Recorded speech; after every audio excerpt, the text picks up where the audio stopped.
We are starting week 5, day 1 of summer training, and it's getting hot out there, so let's heat up the workout a little bit. You're going to do our warm-up, lead-up, and I want to highlight here today the push-up start because it's done incorrectly sometimes, but if you'll notice, what we're doing on this is we're in a push-up position. He's coming up running. He doesn't just jump up and run. He runs off the ground with his feet. So it's an acceleration off the ground. There's 1 step, 2 step. He's on his 3rd step by the time he's up. That's good execution. So we go through the warm-up, lead-up, and we're into the ladder. Get those feet going, fire that nervous system up. And we get on down to the hurdles. We're at 10 hurdles. Roadrunner feet. Remember, turnover, light, quick steps. When we get down here to the 3 hops and run, we want you to land and get off, land and get off. Don't land and stay there, touch and go. Because what's happening after our speed break that you never forget is we're now into the 3 hops and run for our speed training. And this is Monday, 0 to 10, first step. That's what this is all about. So when you see here, you're going to 3 hops. It's important after you come over to the 3 hurdles, the 3rd time you land on 2 feet and then take off, explode into the run. You don't step over, staggered 1-2 run. It's land on 2, explode into the first step. Because when you come back and take your speed breaks, they're 10-yard takeoffs. It's harder to go fast in a short distance than it is a long distance. So make sure you're doing the technical part of the workout correctly. And to keep the kind of theme alive, you're going to run 6 50s. And the point is you're able to run fast over that distance because you're not fatiguing and you can be able to hold your speed. Summer training, week 5, day 2, change of direction. And I want to go through a couple of things that are very important here because change of direction is the hardest on the legs. You need to be technically correct so you can have balance and agility and speed all packaged together so that you're not fumbling, stumbling, and looking like you've never done it before. Short course, I call it 8 hurdles. You're going to be in and out to complete the warm-up. Then we get to the good stuff. Change of direction here. We've got the Pro Agility or the 5-10-5.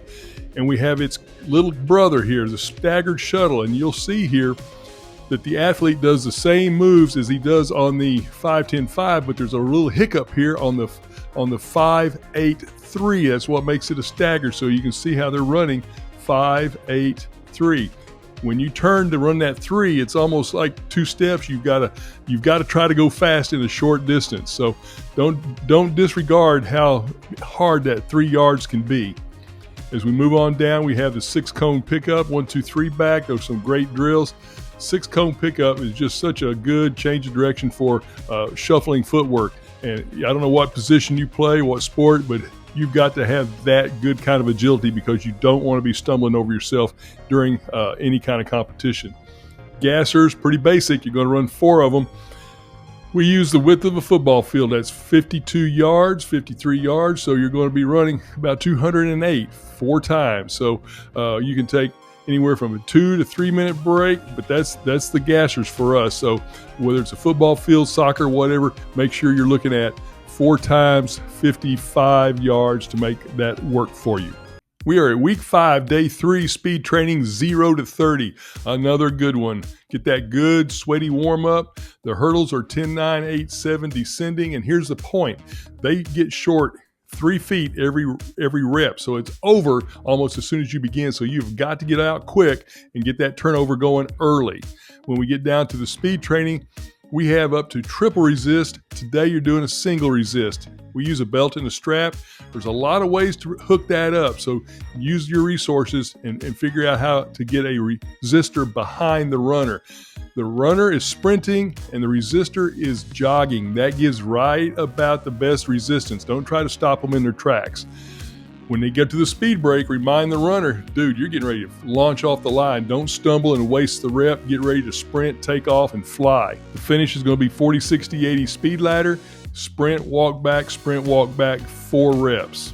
Week 5, day 4, we're conditioning. And listen, I want to explain this very carefully. The conditioning today, once you get your warm up and lead up, are high speed 100s. Now that's different from the 110s, but we're running 100s. That's 100 yards, not meters. So what you're going to do is get warmed up.